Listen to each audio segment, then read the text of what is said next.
Welcome to Trading ETFs, in search of best execution, the latest in a series of educational webinars from IndexUniverse. I'm Allison Jones, Director of Conferences for IndexUniverse, and I'll be your host for today's webinar.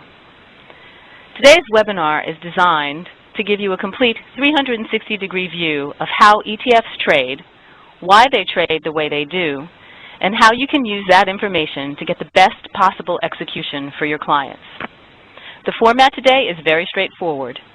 Joining us on today's call are two of my colleagues, Matt Hougan, President of ETF Analytics and Global Head of Editorial for IndexUniverse, and Dave Nadig, the company's Director of Research. For the first 30 minutes of the webinar, Matt and Dave will walk through an in-depth presentation explaining the inner workings of ETF trading. At the conclusion of Dave and Matt's talk, they'll be joined by Jason Bloom, ETF Product Specialist for Guggenheim Funds, who will discuss how issuers work to facilitate liquidity in their ETFs. We'll end with a round of moderated Q&A. As a participant in the webinar, you can enter questions at any time for any of the panelists using the Q&A at the bottom right-hand portion of your webinar screen. As I mentioned, please don't wait until the end of the presentation to ask questions. Submit them as they occur to you. We will collate questions submitted throughout the webinar and answer as many as we can at the end. One last piece of housekeeping.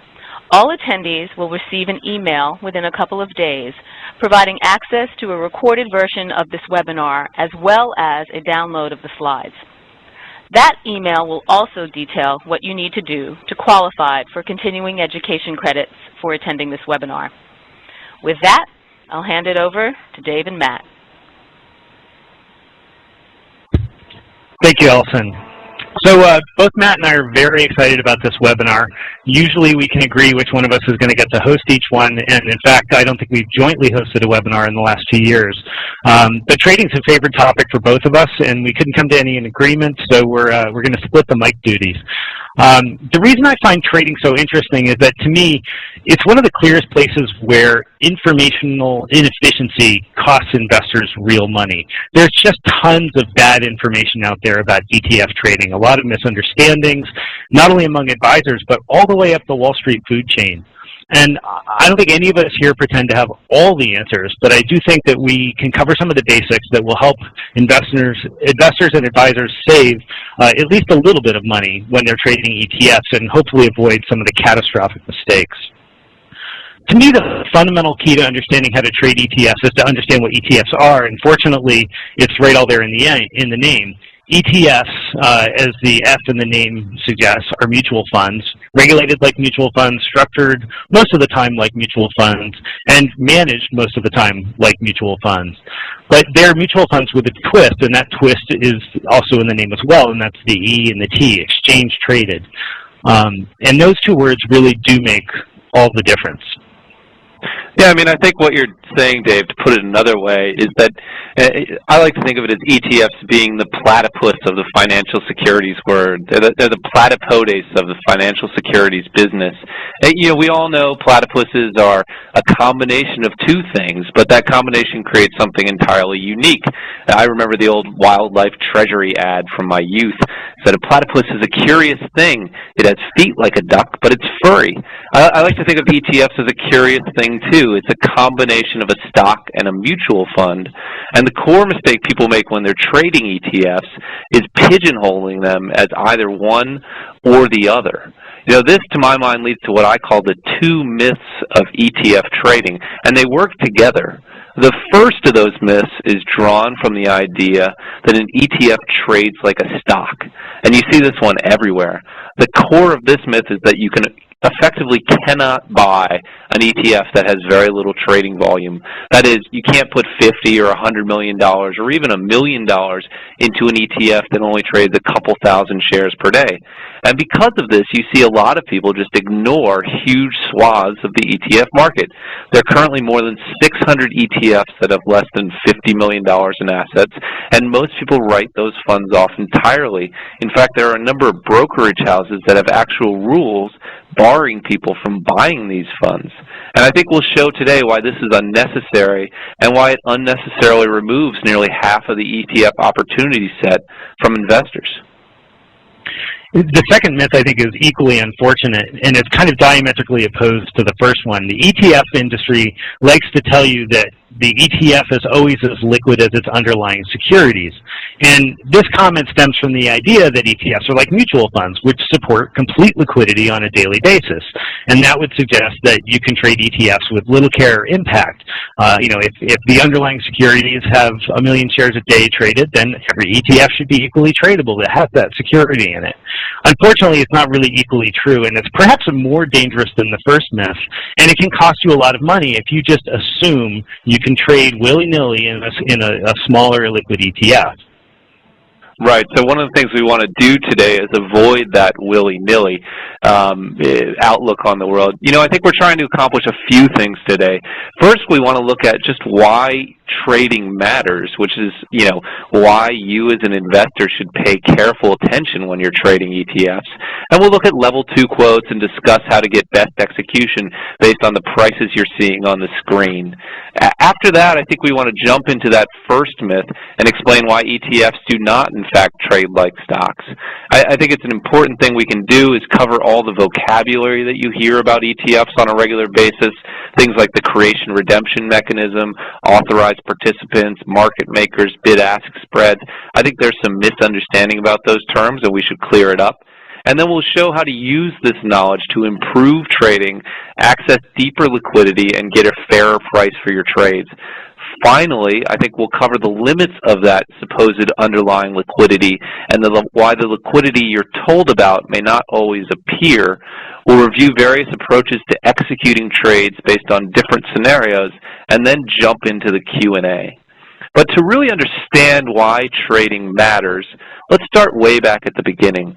The core thing to understand anytime you're trading anything is the bid-ask spread.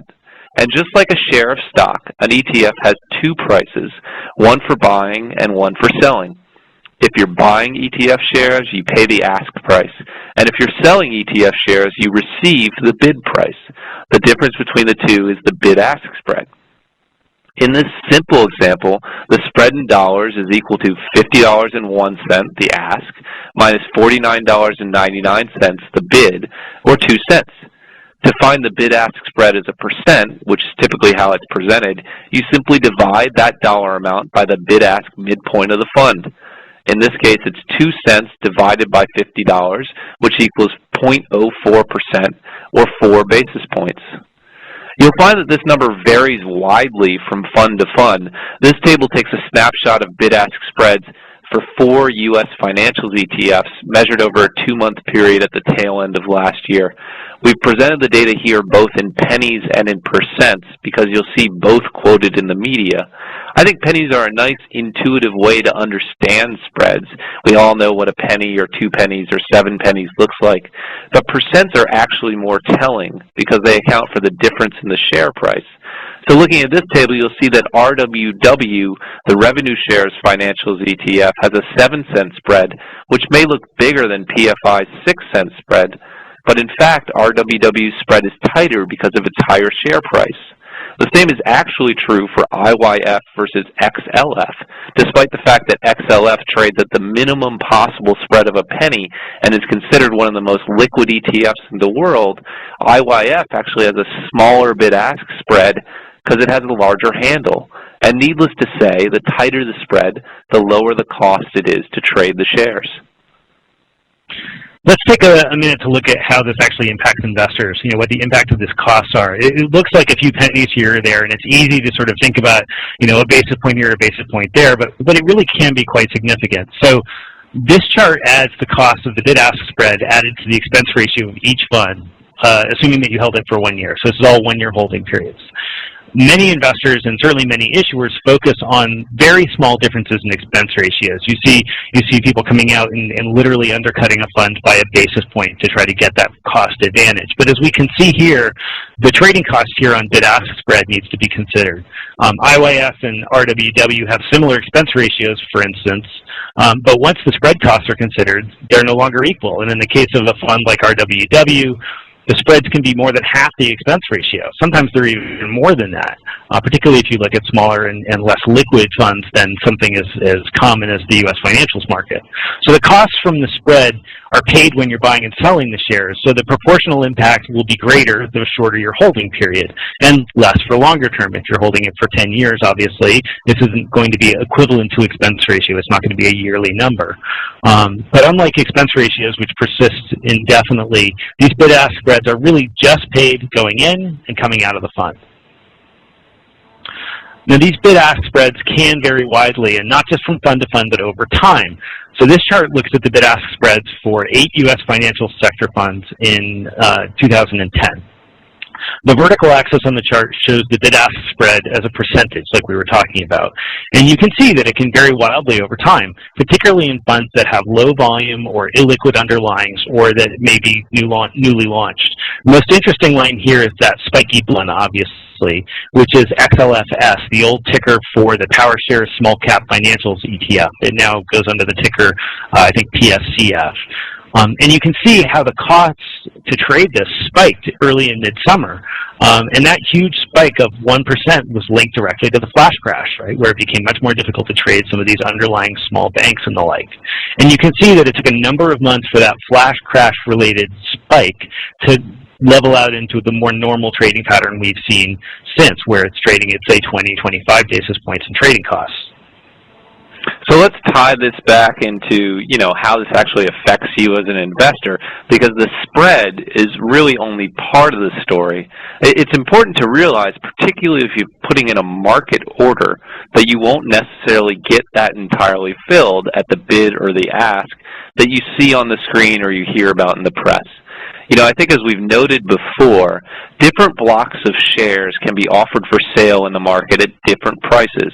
We've created a stylized example here that gives a picture of how various blocks of shares can be offered for sale for a single ETF at prices varying around the bid-ask midpoint of $50. Each block in this example represents a set amount of shares, in this case 100 shares, but it could be 1,000 or 2,000 or 10,000, etc. The prices are listed in the top row. In this example for Fund ABC, a market order to buy 1,000 shares would get completely filled at the inside ask price of $50.01.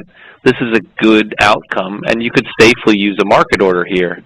But the tradability of this second fund we've diagrammed, XYZ, is quite different.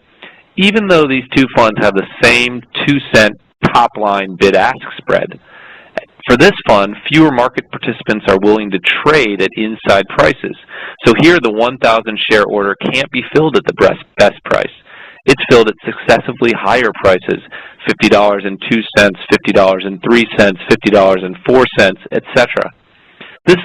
It can be what happens if you enter a market order. It'll clear the top of the book and then search deeper and deeper to fill its share count. You sweep the book, to use the phrase, until the liquidity that you're looking for can be found. An investor can prevent this outcome by entering a limit order. A limit order to buy at, say, $50.02 would prevent the purchase of shares above that price. The good news is you'd avoid overpaying for the shares. The bad news in this example is that only 300 of the 1,000 shares would be immediately filled. What happens to the other 700 shares is an open question. The book, which is this display of prices, does and will refresh eventually. When the top order in the book is filled at $50 and a penny, market participants will react often to create a new best bid.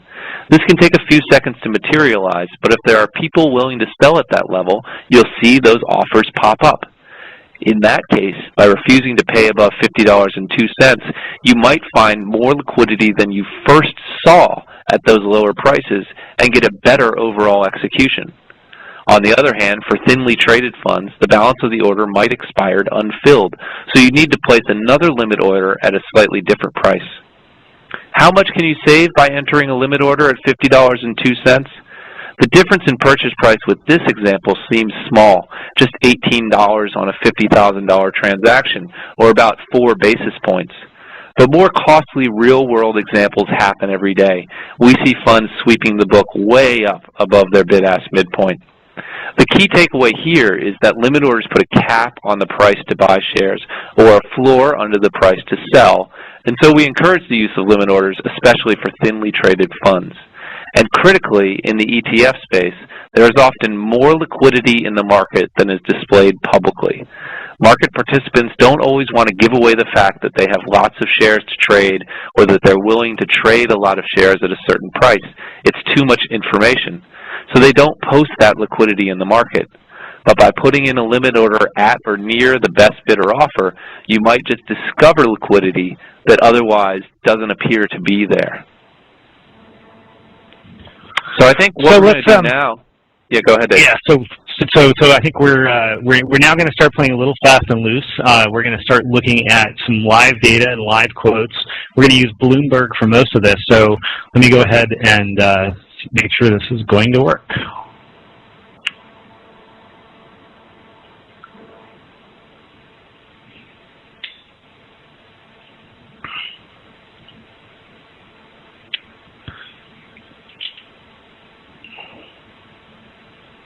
Okay. Great. Well, Dave, you get that going. So in Bloomberg, the function we're going to be looking at mostly is called MDM, which is where you can sort of take a look at the book for any given ETF. Matt, where do you want to start? Well, let's start with something that's super liquid, Dave. Let's start with SPY, the most liquid security in the world, and see what that looks like. Right, and so what we can see here is you can see on this complicated screen, way up here at the top, you can see the actual bid-ask spread, which is 132.54 by 132.55, so it's trading at a penny, kind of exactly as you would expect. And in this center section, you can see moving very quickly, because this is the most liquid security in the world, you can see that price changing in real time, and you can see all of the bids and asks that are building that price. So you can see all these blocks that want to trade at that particular price with the size and the market maker that's putting that bid out on the street. So here you're seeing this continually trading at about a penny spread with huge liquidity, but it's still moving constantly. However, if you just wanted to push down the book, you'll see way at the bottom here, you actually get a few pennies off the inside of that market. That doesn't mean that if you put a 1,000,000 share order in, however, you're going to hit all the way down here at, say, 132.66. Right, Dave. And how big is that size number? It's saying 62.43. What does that mean? So the common parlance is to basically think about things in hundreds. So when you see something like 51.72, that actually just means that those are the 72 shares on an odd lot. So a 1 here is an offer to buy or sell for 100 shares. Right. Let's go down the liquidity spectrum a little bit, Dave, and look at GDXJ, the Van Eck Junior Gold Miners ETF. A little bit less liquid than SPY, and see what that looks like. So here you can see, it's trading a slightly bigger spread occasionally, right? So it's sitting mostly around a penny wide, so 36.32 to 36.33. But if you blink, you can see that occasionally this will trade out to 2 pennies wide. There are enough market participants here that once the spread gets that wide, somebody will see the opportunity and generally leap right into the middle again. Right. Now let's go to something that is, relatively illiquid, something like HBTA. That's a new Russell high beta ETF. It doesn't trade very much yet. It's relatively newly listed. What does that look like? It actually hasn't traded since the 8th of July. But notice there's still people out there on the street willing to trade this, but they're willing to trade it 4 cents wide. So you see 49.66. By 49.69, that's moving a little bit. And that's really the market's way of saying, there's not so much of this available on either side of this trade. If you want my shares, you're going to have to pay up for them, or if you want to unload your shares, you're going to have to take something a little bit worse than what you might be willing to pay. Right. And what if I was going to put in, say, a market order for, I don't know, 10,000 shares or 100,000 shares or 1,000,000 shares? What would happen? Well, so let's say that you wanted to buy a whole pile of shares. You'll notice that these are all quoted as 200, 100, 100, 200, 100, 100. So you would initially, if you put in a large order that say was going to subsume this book, you would theoretically trade all the way down here, buying thing at $64.29, which is obviously far more than it's actually worth, right? We can see that the real market is $49.67. Now, the reality is you're probably not going to get hit that bad, because somebody will see your order come in and they will fill it for something better than $64, because you're out there counter trading with folks that have high-frequency trading algorithms looking for any opportunity to get mispriced shares in the market. However, you are guaranteed not going to get it all at $49.73 or $49.72 here. You're going to end up $1 away if you pushed it that far. Right, right. And we'll return to HBTA later. I think I'm going to use that fund as a liquidity example a few times in this webinar. But yeah, one question that I get a lot, Dave, is suppose I don't have $20,000 for a Bloomberg subscription. What can I do to this kind of visibility into the book? Because it's easy to get the top line bid-ask spread. It's maybe not as easy to get this underlying level 2 quotes. Sure. So there are a couple of things. One is you would think that your broker would give you this information, and some brokers do, but for most of us that say just have a Schwab account or an E-Trade account, we're not necessarily going to be given a nice clean tool to be looking at level 2 quotes all day long. There are a few free places out there. You can find them simply by Googling. I'll show you two. Because they're free, they tend to be riddled with ads and not particularly joyous to use. But this is one from level2stockquotes.com, which is definitely easy to remember. They have some charting tools, and you'll see down here they have a screen that looks very similar to the one that we were just looking at. So if I type in HBTA over here, in this case, this is going to aggregate it by price, and you'll see the same book that goes all the way down to $64.29. Right? So you can get access to this information. I certainly wouldn't recommend people start trying to day trade with this. If you look at something like SPY, which is moving so fast, the movement on a screen like this on a little Java applet on your screen is going to be, probably not truly real time, because you're going to be dealing with the lag of this little application, and you're also going to be dealing with so much information presented in such a kind of cheesy little environment, you're probably not going to be able to do very much with this information. But it is out there. One other one that I'll highlight is AI Stock Charts. Another sort of free website, has a very, very similar tool, and a quick run through Google will yield 10 or 20 sites that are all doing the same thing. They're basically selling advertising to pay for the fees, right? These types of quotes are not free. You have to pay the exchanges to get access to the, and so somebody has to write a check somewhere. Right, right. But it is nice that you can get access to that information. I do think it gives you a lot of valuable information about where you should be setting your limit order, if you should be using limit orders, and really just more visibility into the ETF. Now go back to the Bloomberg screen with HBTA, because I have a quick question for you. Suppose you want to do something like truly crazy, like trade $100 million of this. As you said, that's going to blow out this fund, but I think one of the things we want to show today is that can be executed and can happen. Sure. So let me get out of here and back to our slides. So, this is an example of what you're talking about. We've used this chart off and on for the better part of a year. This is a trade, I think, from last year. This is a trade for nearly 1 million shares of CY, which is the Guggenheim multi-asset index ETF. Which is definitely a kind of buy and holders product. It's not something that's being heavily traded by folks trying to express an immediate opinion. It's a strategy fund. At the time, this fund traded an average daily volume of about 35,000 shares, and this 1 million share trade went off at a cost below market of about a penny. Right? Went off without a hitch, and we see this all the time when we're looking at the tape. For what it's worth, this fund now trades more like 165,000 shares a day. So it just goes to show you these funds can be bought in size, effectively at will, as long as you're pretty smart about it. Right, and I'm going to walk through exactly how that works because I don't think a lot of people get this. The key to this is what we call, and what everyone calls, the creation redemption mechanism for ETFs. Apologies to anyone who saw our ETF fundamentals webinar, but I'm going to repeat a few slides here because I think this is the key to understanding the true liquidity of ETFs, is to understand how this creation redemption mechanism works. So hopefully a little bit of review will be welcome. So from my mind, the best way to understand how an ETF works and the creation redemption mechanism works is to understand how the very first shares of an ETF are traded. You know, the theoretical problem with an ETF is that you can only buy ETF shares from another investor. So how do you buy the first shares of the ETF? It's kind of a chicken and the egg problem. And the answer is that there are a group of institutional investors called authorized participants who are quote-unquote authorized to create shares of the ETF.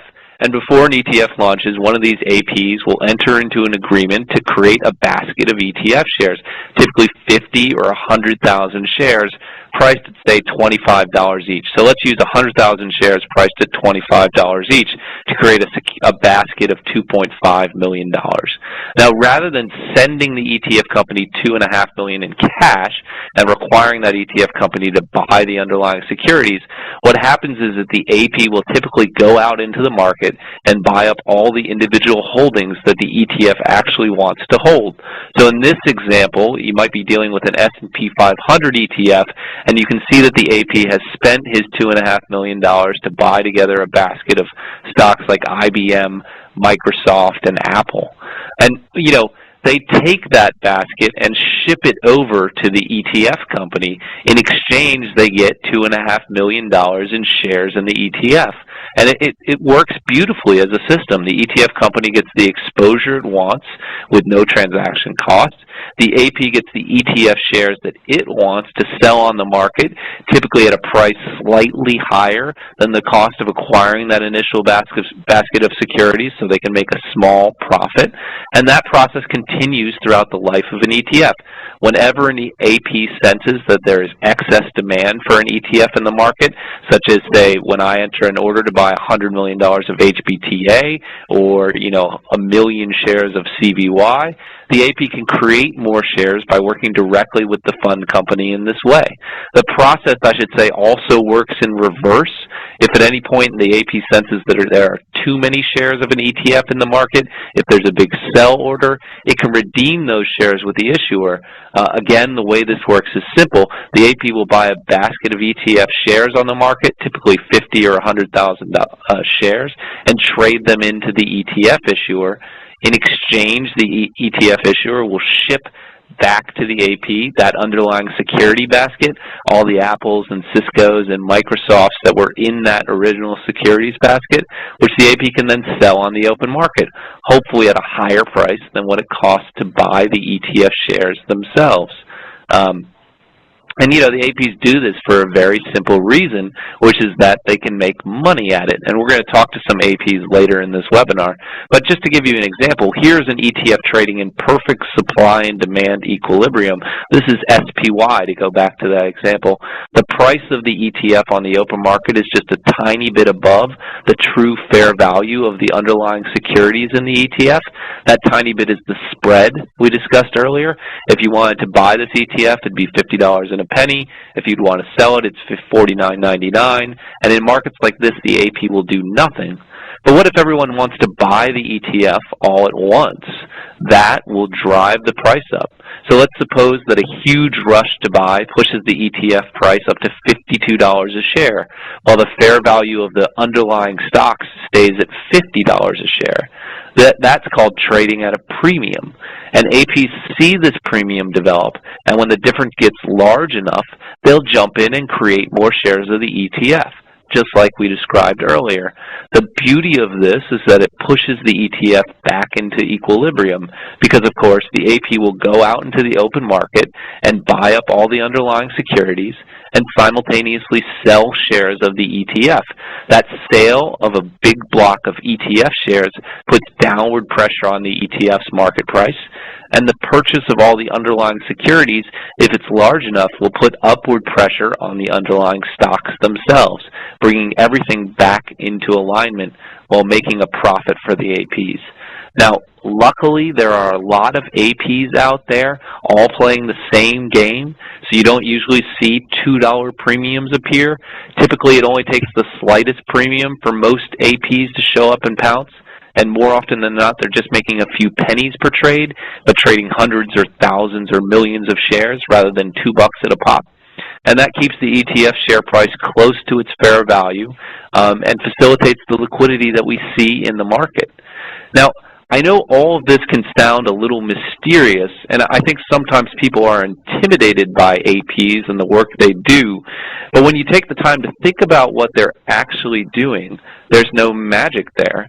And the easiest way to understand this is to actually do what an AP does. So we're going to walk through an example with a very simple ETF of how that works. Dave's going to use IYT, which is the iShares Transportation ETF, which tracks the Dow Jones Transportation Index. We've chosen that ETF because it holds just 21 securities, so it's relatively easy to model. And I think as you walk through this model, you'll see that the APs aren't doing some sort of black magic arts. They're simply doing classic arbitrage pricing and finding liquidity at the right price. And Dave, why don't you take over and show us what we're looking at?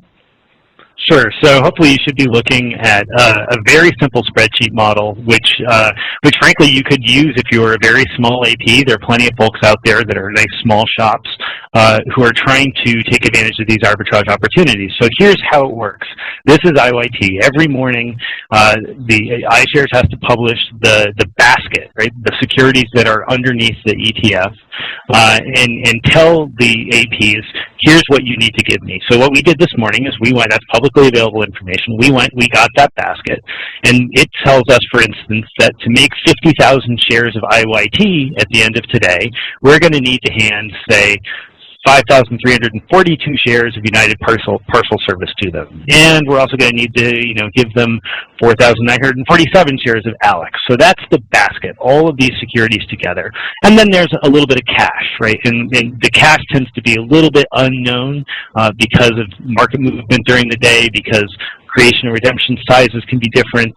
There are also costs associated with this. In the case of IYT, in order for the AP to create these shares at the end of the day, he's going to get charged $250, which doesn't sound like very much. But remember, if they're trying to do this, dozens and hundreds of times a day, that's a fairly real cost, and we're often talking about pennies that are being made on a per share basis here. So you have to get quite a few pennies on 50,000 shares for that to be a big ticket Wall Street business. So what we've done is we took this basket and we priced it. So we said, okay, if I was going to go into the market and buy those 5,342 shares of UPS right this second, what would I have to pay? And I would just pull the ask price, which at the moment is $73.73. And we do that for every security. We can do the other side of that trade too. If I was going to redeem 50,000 shares of IYE, I would have to go and figure out how much I'm going to be able to sell things for. So in this case, rather, if I was going to be selling those shares of UPS, I would only get $73.76. Now, if I roll up all of these prices, all these prices for the individual securities, and I add in this cash, I end up with a guess about what IYT is actually worth, right? And that's what we have over here on the side, what we've called the IUNAV for the bid and the ask. This is the value of all the securities in the basket to buy, and all value in all the securities to sell. And then above that, we have the bid and ask to actually just go into the marketplace and buy up those shares on the open market of the ETF itself. And you'll notice that there's a fairly big difference here, right? So we have a fairly big gap right this second between what the fund is actually worth and what it's trading at. So the fund right now is trading at a slight discount to its fair value. So in this kind of market, we would expect the AP to be saying, that's interesting. I could go buy a ton of shares at $97.77 and then turn around and sell all the underlying securities for $98.04. That's my arbitrage opportunity right there. And we would expect this gap to not live for a particularly long period of time. one thing to keep in mind here is that there's also another kind of intraday net asset value, and it's the one that everybody can get access to. And that's this one over here, which is $97.76, right, which is based on the last traded prices of all of these securities. Now, you'd think that that would just be extraordinarily simple and there'd be no issue, but every one of these securities is not changing hands every second. Some of these securities are not illiquid, but less liquid. I've looked over here at the average 30-day volume, and if you look at some of the shares in here, they only trade, say, 100,000 shares a day or 200,000 shares a day.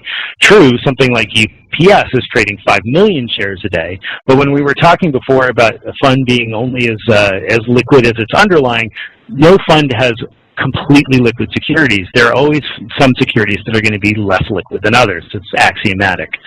So this is the basics of how an AP is doing their business. They're looking at the underlying, they're pricing them in real time, and they're looking for these momentary lapses where the value of the ETF shares is a bit off of the value of the underlying securities. And they look for the opportunities, and as Matt said, they pounce. Yep, absolutely. And he said we're playing a little fast and loose here, but I think that gives you a vision into how APs work and how it's not really magic. I mean, you can make this much more complicated.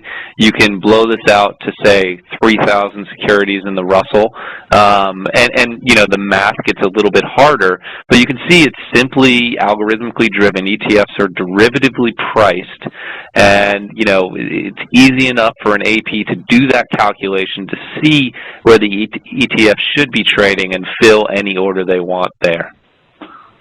Right, and you can imagine that this is very different on a fund-to-fund basis. Like, different types of funds are going to have very different issues here. They're typically only going to fill orders if the cost is less than what they're going to make. But sometimes that's not so easy to know. Take a bond fund, for instance. A bond fund inherently trades at a slight premium to its net asset value because their net asset values are priced on the bid. That's how the bond market works. That's the accounting rules that they live by. But the share price is going to be valued at the bid-ask midpoint. So as an investor, you can safely look past this slight persistent premium and really just look at the volatility of that premium discount that you really need to be worried about. PEC is another great example here. PEC is the China A-shares ETF from Van Eck, and it's an extremely cool little fund. It's designed to provide you with access to locally traded Chinese shares, which as a domestic investor, you have no way of getting at. Now the caveat is it's not particularly easy for Van Eck to get that exposure either. They don't have sort of magical access to that market. So what they do is they enter into swaps or agreements with big financial institutions that do have special quotas, allowing them to buy a certain number of these highly sought after China A shares. Because that number is limited, the banks charge a premium for providing these swaps, right? That's the profit they're going to be making on their holdings. And that premium will vary with demand for the A shares themselves. So you can see that the combination of that variability plus the variability for demand of the ETF creates this wildly swinging premium for PEC, which runs in the past year from about 8% premium on the low end to 20% at the peak. As an investor, the concern that you should have here is that you don't want to buy at the 20% peak and then ride that down to the 8%, right? It can stay at a premium the whole time and you can still lose an awful lot of money regardless of what happens with the underlying securities. So how do you know as an investor, with all of this in the mix, how do you know that you're actually getting a fair price? Well, one thing is that you can't really rely on the fund's NAV. The NAV that's reported by the issuer is struck at 4 p.m.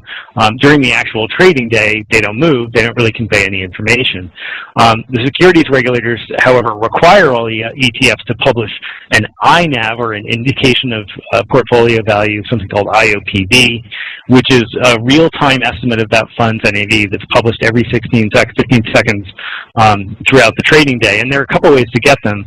And I'll go back to that screen. Hold on a sec. Yeah, I just thought, it might be nice, Dave, to show quickly a few examples of INAV and how that might be useful, how an investor may or may not find that informative.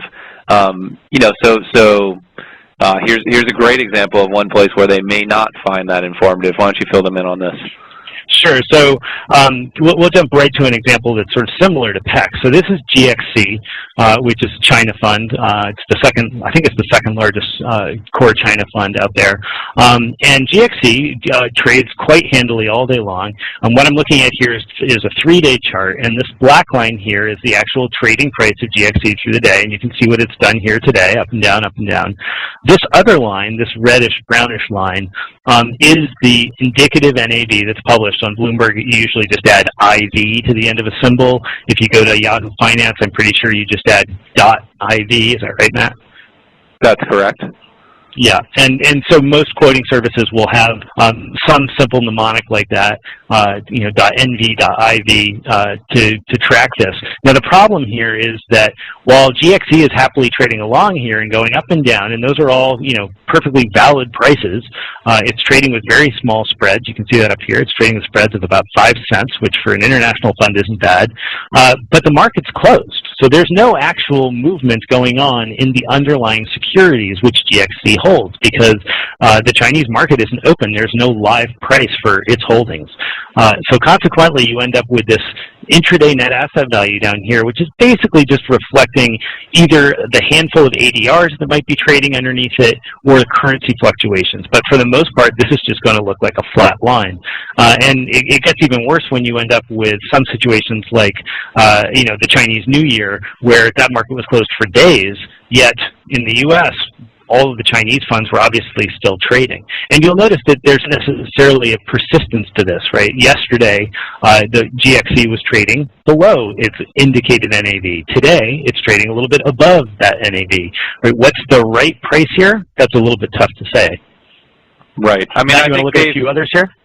Yeah, let's look at one others, and then let's bring in our APs so we can get to that part. Let's look at one where the INAV is valid. So something like SPY, right? Right. Right. So here, honestly, it's almost hard to look at because you can't tease the lines apart. Right. So the indicative NAV for SPY is fundamentally identical to the price that it's trading at, with very few exceptions. Right. You end up with some occasional wackiness on the open or the close. That, as much to anything, has to do with whether or not, say, one of the underlying securities might not have traded yet.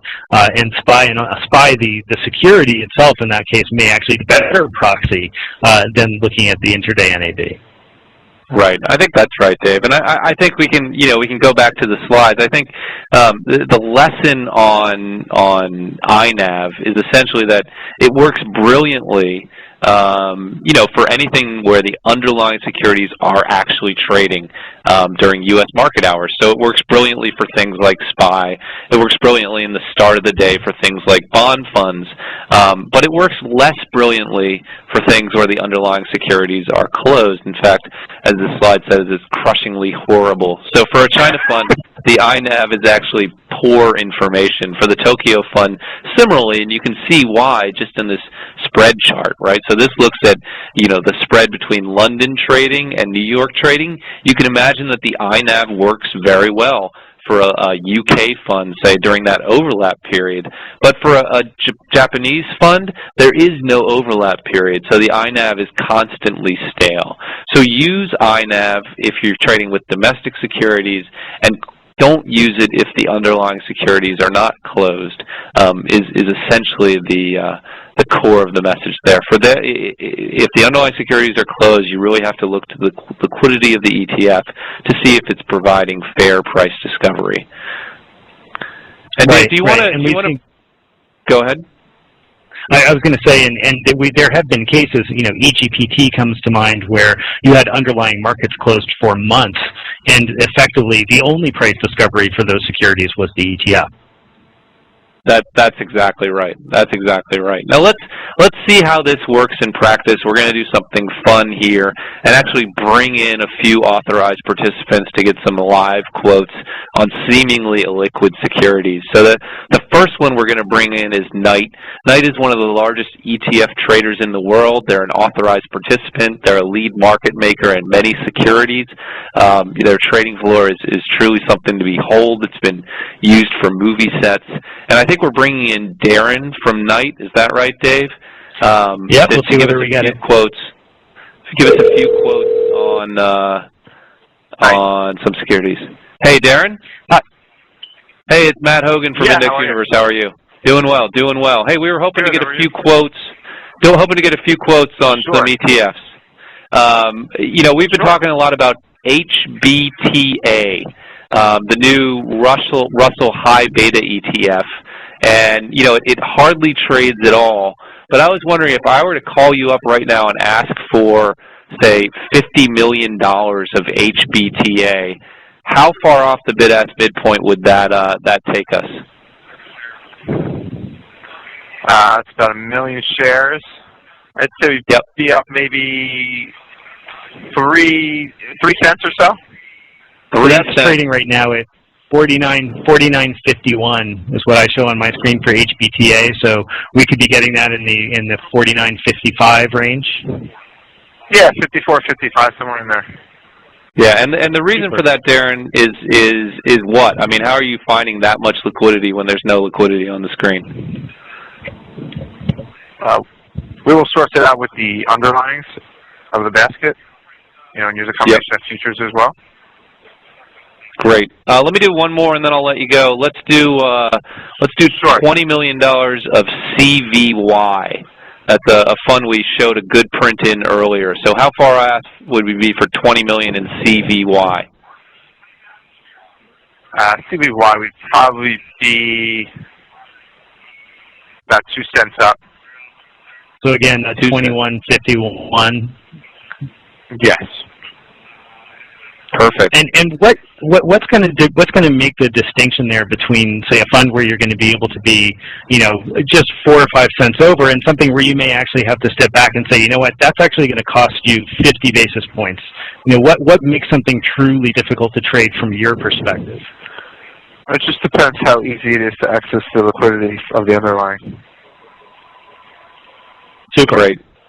Great. Well, thanks so much, Darren. Appreciate it. We'll catch up again later. Dave, let's bring in another market maker. Let's turn to WallachBeth. Now, WallachBeth does things a little bit differently than Knight. WallachBeth is a market maker as opposed to an AP. They're not going to do creates, redeems with the ETF issuer. Rather, they're going to scour the street for liquidity. So, Dave, maybe you can get Wallach on the line. Yeah, let's see if we can get someone. Andy here. Hey, Andy. Matt Hougan from IndexUniverse. Hey, Matt. What's going on, brother? Not too much. How are you? Good. Keeping busy today. Great. Well, we're on a webinar here with a bunch of people. We wanted to get a few quotes on ETFs to see how your process works. So I've come up with two really fun ones for you. You ready? Okay, good. Yeah, I'm ready. Go ahead. All right. What about $50 million in EMLC, the Local Emerging Markets Debt ETF? That's going to be a fun one. Okay, good. So let's see your quantity. Love it. You're trying to make us life miserable, Matt. That's exactly right. Good. So we have a little under 2 million. Okay, so what we're going to do is build a quote. Hey, guys, I need EMLC. I need a little under 2 million shares. Let's get 2 million up, and let's aggregate lots of 500 grand, please, unless you got one guy that's got an axe. Now, what I'm going to do is reflect to you markets as they come in. It may not be our best market. I reflect them as they come in live in case the customer wants to take the offer or hit the bid. In a few seconds after that, we will come up with an aggregated best market. EMLC, guys, 2-way, please. Right, so that's currently being quoted at 27.05 by 27.08, but it hasn't traded a particularly large amount today. 200,000 shares. And you got first quote's coming in. I got an 89 bid for 500 grand at 27.20. That's just for 500 only. I'm going to build it too. Yes. Anybody? Dana, what do you got? We have a 98 bid for $1 million at 20. So that's 1.5 aggregated. The bid's better for the whole $1 million. So we let the 500 grand go unless we need to support the stock to get to 2 million. Larry, what do you have? this is an interesting one too. As you can see, the product's not really going to move because it's emerging markets. And what we're going to do is we give the APs a chance to build out that kind of size. You do a recreation order of 100, 200 grand to have markets right away, but they're going to look at their risk parameters to come up with something that I'm asking for, which is 500 grand up to 2 million.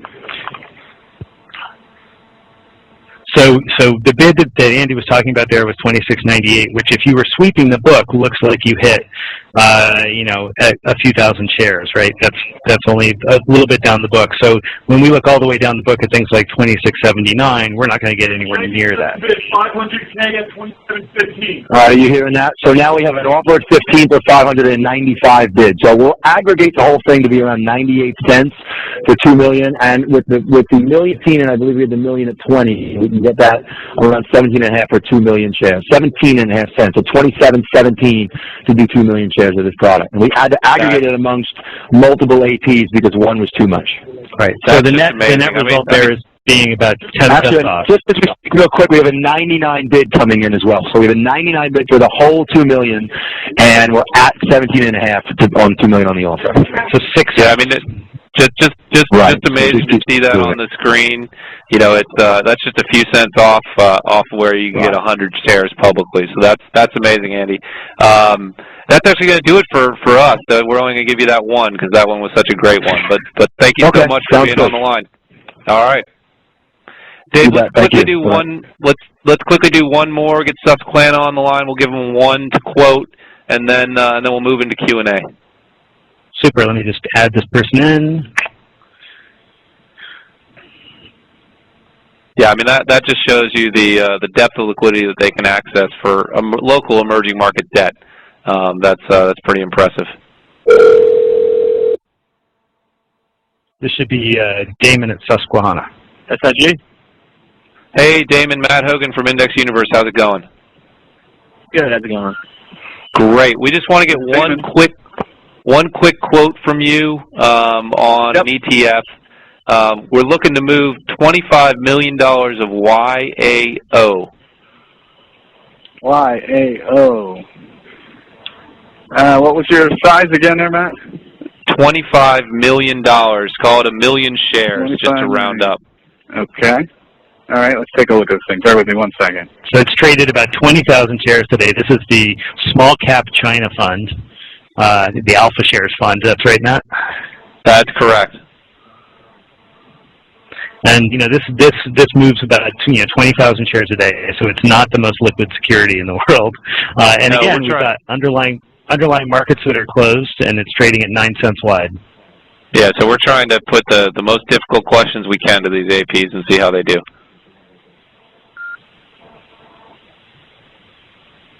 Okay. All right. Matt, back with you here, Damon, Susquehanna. We could offer this thing a nickel over the offer that you see on the screen there for the 1 million size. So I see 1,200 shares right now offered at 29 cents. We could do the full million at 34 cents, $27.34. And on the bid, we're pretty much bid in line with the screen bid. So whereas you see 1,200 shares bid for 21 cents bid, we could buy the whole million share piece there for 21 cents. So our market is 27.21 at 27.34 right here. So Damon, how are you going to offset on that when we're talking about China securities which are not currently trading and some of which could be quite up? What are you going to do on the other side of that trade? Sure. Well, initially we'll have to hedge the risk, the trade that we do with the customer here, and there will be some costs associated with putting on a hedge. And then at some point we'll, at the end of the day or at some point in the future, we'll want to create or redeem, depending on which way, assuming the customers say buying and we sell the ETF, we're going to want to create ETF shares in order to deliver them to the customer who's buying, in which case we'll have to buy the underlying securities and deliver them to the issuer, who's Claymore, or rather Guggenheim in this case. And in order so first of all, we've got the hedging costs. To put on our hedge at the time we sell the ETF, we're then going to need to buy something to hedge us against our short position in the ETF.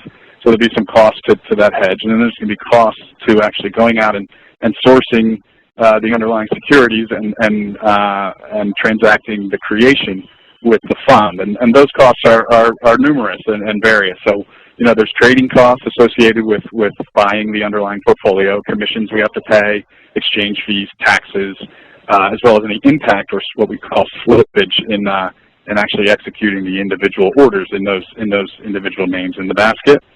Right. So we're going to factor all of that into the price that we make, and as well, the issuer themselves charge a creation fee, a fee that they levy for transacting between the fund and us as a market participant. So we're going to have to pay that fee as well, and all of those things will go into the price that we make to the customer. So ultimately, the customer who's buying the ETF shares from us is bearing the cost of most of those things that are involved, that go into us actually, sourcing all the underlying, converting them to the fund, creating the ETF shares in order to deliver them to that customer. So whereas they're not paying them directly, they're paying them indirectly through us. Yeah, it's a remarkable quote. 5 cents for that many shares in an ETF like that. Thanks so much, Damon. We're going to drop you now. We want to bring in Jason Bloom from Guggenheim, Vice President and ETF Product Specialist. Jason, we just saw a big quote on a Guggenheim fund, but I know that one thing investors should do, advisors should do often when they're considering making, an outsized bid for a large number of shares that may seem illiquid, is to actually call the issuer. So my question for you is, suppose I was an advisor who wanted to trade, whether it's youre or C or any Guggenheim fund in size, what would you do if I called you up?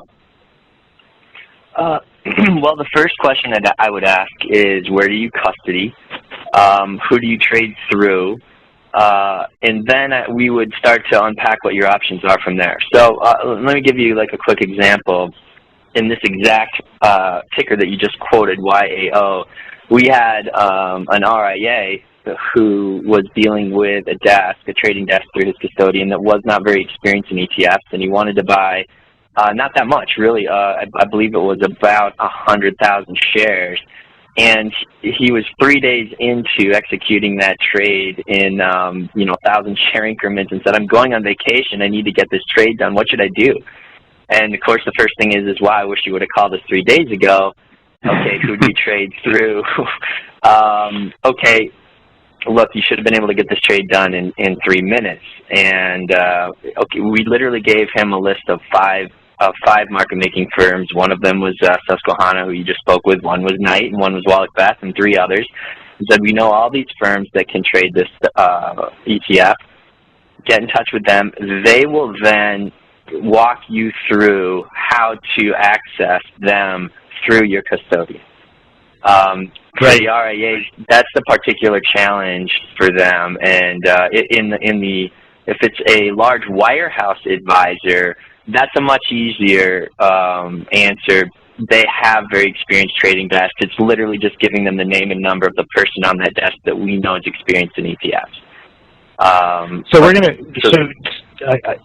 going to run a few minutes over here.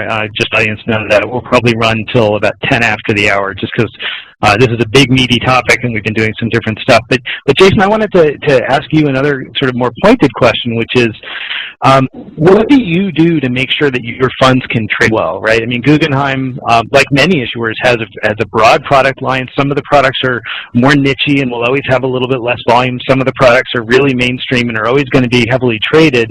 What do you do when you're structuring the products to make them, I guess I'd say, easy to trade? Sure, and that's exact. We're making a big push into fixed income right now, and as you and your team have covered very well in the last few years, fixed income ETFs haven't always traded very well, and they've sort of got a bad name for that. And so one of the things, as we pushed into that space, one of the things we focused on very closely was these have to trade well. What can we do to make a better mousetrap here? What are ETFs doing wrong that don't trade well? And so we came up with a concept. We built out a portfolio, and then the first thing we did was we went to the top market makers in that space. We know all of them. We have very extensive relationships due to John Mulroy, who I work for, who was an Amex market maker back in the 90s when no one knew what an ETF was. We call up the desks who trade in that space, and we say, look at these issues. Can these be traded on a daily basis?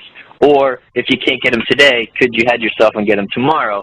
But is there at least a few firms that can trade this basket efficiently? Not just one, but at least a few, and preferably 3 or 4 or more. And that's what we do. So it also requires, when you get into things like fixed income and over-the-counter securities where there aren't that many people that can trade them well, but you can still run a fund on a reasonable basis, you also have to have a good dialogue between your portfolio manager and the market makers on an ongoing basis. So you could come up with a portfolio that's very liquid and accessible today, but a year from now, some of those securities might be hard to find.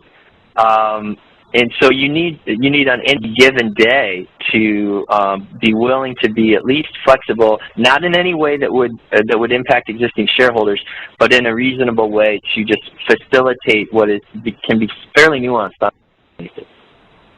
Yeah, Jason, I mean, towards that end, how much does the creation redemption basket change on a given day, and is it sometimes less than the complete portfolio basket, and does that raise any concerns about tracking and portfolio replication? Right. So in the equity space, we use full replication strategies, and they're exchange-traded instruments, and so that's really not much of an issue. Except I would say that in our Frontier Markets Fund, which people said you couldn't do 2 years ago, 3 years ago when we launched it, and of course you can. Again, you just have to have the right market makers involved. But in the fixed income space, this is really much more of an ongoing issue. And so what we do is we have an extraordinary quant team that can build sample baskets to track a much larger index, which is really what all of the well-run fixed income ETFs are doing now. And if you have a good quant team that can make recalculations on the run to adjust the portfolio at different points in time based on what bonds are available, we do that. Tracking error is always a requirement, but if you're taking a 60 bond sample of a 180 bond index, there's a few bonds that could be swapped out for other bonds from the index that will still maintain good tracking. And so if that's required for the market makers to aggressively bid and offer that ETF, then our portfolio managers have been very open to working with them to do that. So Jason, we've had a couple questions. We actually had a lot of questions from the audience, and I'll apologize in advance. We're probably just not going to get to all of them, but there have been some great ones. But we've had a couple variations. This one, which is, we've just put up some of these sort of big, fun trades of 25 million shares of something that never trades, right? Those are entertaining to do because they illustrate the process. Most advisors aren't actually trading in lots like that on a regular basis. So to be a little bit more straightforward, what's your advice when somebody calls you and says, well, all I really want to do is put in, say, 2,500 shares of FRN and not get robbed, right? So what's the advice to somebody like that? You do have the frontier markets, INAV problem. How does an advisor approach a more modest trade size like that and still get good execution? Sure. Well, fortunately, the market makers even the 3 that you just had on, I would call one of those and say, look, we've got a small client. It's not going to be a big trade for you, but the market makers recognize that the more advertising they do regarding what's truly available in the marketplace, the better for everyone. So we'll just call in a favor, and we'll call Damon at Susquehanna, or we'll call Andy over at Wallet Fast, or we'll call Knight, and we'll say, hey, if you were going to make a market in this, where would you make it? And so I'll get a broker on the phone with the client, and he'll say, here's where we see the market. And the client will then know where to place an intelligent limit order. Right. So you'll do that for a client that might not otherwise have access to an alternative liquidity provider like that. Which, let's face it, a lot of independent advisors that maybe are just sort of custodying with 1 or 2 different firms. Like maybe they're custodying some assets at Schwab, but some assets over there. They're not going to have necessarily a relationship with a Knight or a Susquehanna directly. You'll help intermediate that for them? Sure. We'll make the introduction. I mean, I can't make a market for them, but I can certainly put them in touch with people that do make markets. Right. Well, one question I had from an investor's perspective is, if you're looking at your ETFs or if a customer is looking at an ETF and it seems to be trading a little bit wide, is there anything you can do about that, or do you monitor the activities of your APs and lead market makers, and how do you ensure that the ETFs have at least the best secondary liquidity that they can have on an ongoing basis? Sure. So we monitor all of our ETFs very closely every day, even throughout the day.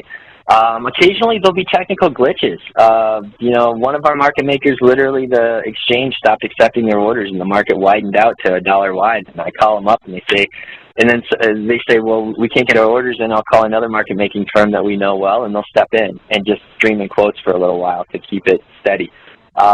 We can do that. Sometimes what you need to realize is that, as you mentioned earlier, there's 1,000 ETFs out there. They don't have 500 traders on these desks.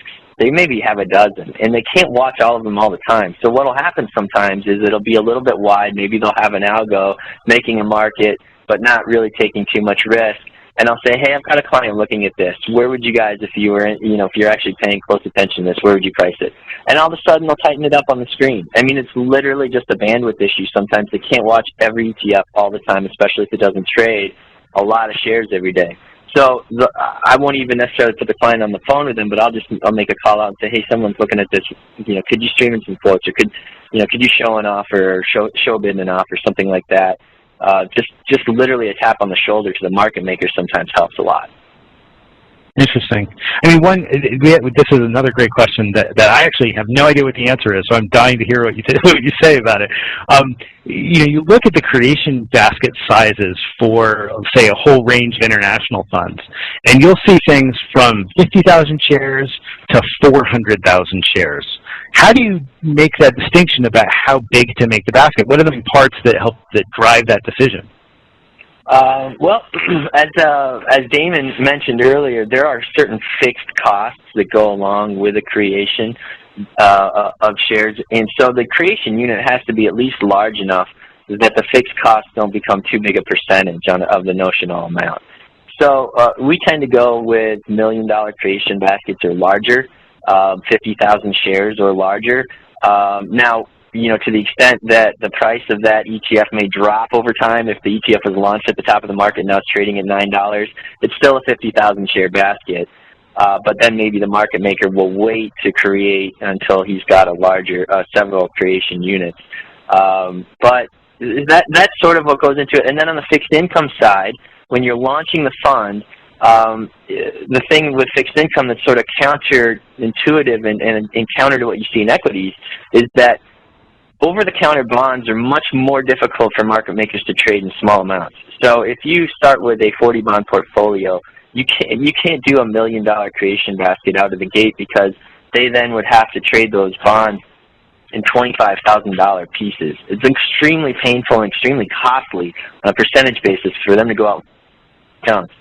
So we need to make an initial creation basket in a fixed income ETF large enough so that they can trade the underlying in large enough pieces to be able to trade them efficiently. Or again, they're going to really have to widen that market out to charge for the pain of gathering those tiny pieces of bonds. So but isn't it also true, though, that if that basket is too large, right? If it's 500,000 shares to do the roll up for a basket, it sort of gets in the way of the arbitrage a little bit, and can in and of itself keep the spreads a little bit wider than we might like? No.